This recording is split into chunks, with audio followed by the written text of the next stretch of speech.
Hello বন্ধুরা, আজকে নতুন আরও একটি ভিডিও নিয়ে আপনাদের সাথে সামনে হাজির হলাম।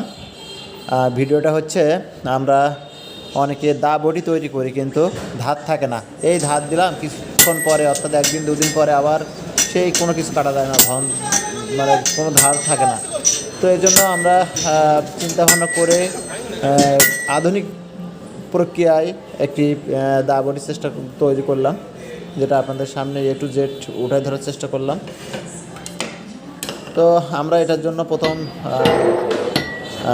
ভাঙাড়ি স্ক্র্যাপের দোকান থেকে আমরা ট্রাকের যে স্প্রিংগুলো থাকে, চাকার উপরে যে পাতগুলো দেওয়া থাকে স্প্রিং, আমরা এই পাত কিনলাম। কেনার পরে আমরা কামারের কাছে গেলাম, যাওয়ার পরে এখানে আমরা এটাকে তাদের কাছে দিয়ে জায়গায় বসে থেকে এই দা এবং বটি দুটো তৈরি করে নিলাম। আপনারা দেখেন যে কিভাবে এটা তৈরি করা হয়েছে। এটা তৈরি করা অনেক পরিশ্রম, যেটা বসে বসে উপলব্ধি করলাম।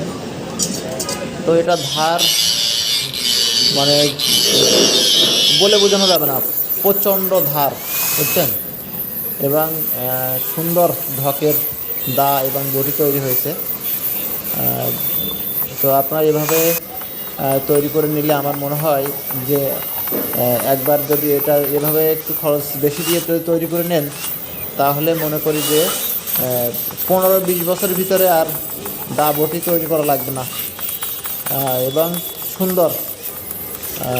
তো এটা উঠিয়ে ধরার জন্য আজকের এই ভিডিওটা। যারা বারবার দা বটি কিনে কিনে ঠকতেছেন, ধার থাকে না, ধার দেওয়া নিয়ে একটা ঝামেলা, তাদের জন্য এই ভিডিওটা।